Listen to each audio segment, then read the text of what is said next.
Welcome to education ocean. और आज हम पढ़ने वाले हैं fire and ice by Robert Frost. अब ये जो पोयम है ये एक सिंबॉलिक पोयम है और ये हमारे जो पोइट हैं रॉबर्ट फ्रॉस्ट, इन्होंने इस पोयम में ये जो वर्ड यूज़ किया ना फायर एंड आइस, ये कोई ऑब्जेक्ट नहीं है, मतलब जो आग या जो लिटरल मीनिंग है इनका वो नहीं है, ये सिंबॉलिक मीनिंग है।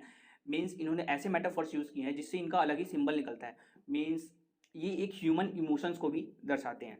तो यहाँ पर जो फायर और आइस है ना, तो जो हमारे पोइट है उन्होंने जो फायर का जो यहाँ पर मीनिंग मतलब सिंबलाइज किया है वो किसके लिए किया है? डिज़ायर के लिए, पैशन के लिए। अब डिज़ायर और पैशन के लिए, जैसे कि आपने सुना होगा कोई कहता है he is burning for his desire, he is burning for his passion. Means अगर वो ज़्यादा ही उस पैशन को फॉलो करने लगे तो उसके लिए हानिकारक भी हो सकता है।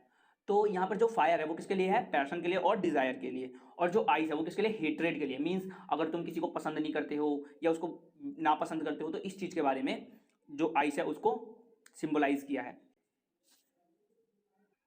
और ये जो हेट्रेड है इसे भी करना कोई अच्छी बात नहीं है, ये भी अच्छी बात नहीं होती है। तो चलिए अब इस जो पोयम है इसको लाइन बाय लाइन समझते हैं। तो जो पोयम है इसकी लाइन बाय लाइन समरी शुरू करने से पहले आपको ये बता दूं कि ये जो पोयम है ना, ये बेसिकली जो हमारे पोइट है उन्होंने दो पीपल्स के ऊपर बनाई है। जैसे कि एक ऐसा साइंटिस्ट है जिनका मानना है कि जो हमारी वर्ल्ड है ना, जो हमारा अर्थ है वो किसकी वजह से खत्म होगी? आग लगने की वजह से। और जो दूसरे साइंटिस्ट है उनका ऐसा मानना है ना कि जो हमारा अर्थ है वो किसकी वजह से खत्म होगा? बर्फ की वजह से या फिर पानी की वजह से। तो जो हमारे पोइट है उन्होंने इन्हीं दोनों कॉन्सेप्ट को उठाकर ना ये पोयम बनाई है। और इसमें उन्होंने मेटाफोरिकली ये भी बताने की कोशिश किया ना कि अगर साइंटिफिकली देखें ना तो ये जो बात है ये सही भी है, और अगर ऐसे देखें तो ये जो ह्यूमन है, ह्यूमन इमोशंस है ना, इसकी वजह से भी ये जो वर्ल्ड है ये खत्म हो सकता है। तो चलिए अब जो पोयम है इसको शुरू करते हैं। Some say the world will end in fire, some say in ice, from what I have tasted of desire I hold with those who favour fire. Means यहाँ पर जो हमारे पोइट है वो बता रहे हैं कि जो दुनिया है ना वो कैसे खत्म हो सकती है? या तो फायर से या आइस से। अब यहाँ पर आपको मेटाफोरिकली मीनिंग याद रखते हैं। जैसे कि फायर का क्या था? डिजायर और पैशन, और जो आइस का क्या था? हेट्रेड। तो इन दोनों की वजह से जो दुनिया है वो खत्म हो सकती है, जो वर्ल्ड है वो खत्म हो सकता है। लेकिन जो हमारे पोइट है वो कह रहे हैं कि मैं ना जो मैंने डिजायर को जितने अच्छे से जानता हूँ, जिसको समझता हूँ ना, उसकी वजह से जो लोग फायर के फेवर में है ना मैं उनको सपोर्ट करूंगा। क्यों? जैसे कि एग्जाम्पल ले लेते हैं, तुमने देखा होगा वर्ल्ड वॉर होते हैं ये किसी चीज़ के डिज़ायर के लिए होते हैं। या फिर जो हिटलर था वो क्या था? उसको क्या चाहिए थी? पावर चाहिए थी। उसको किस चीज़ की डिज़ायर थी? पावर की डिज़ायर थी, जिसकी वजह से उसने कितनों की जान ली, कितनों की हत्या की।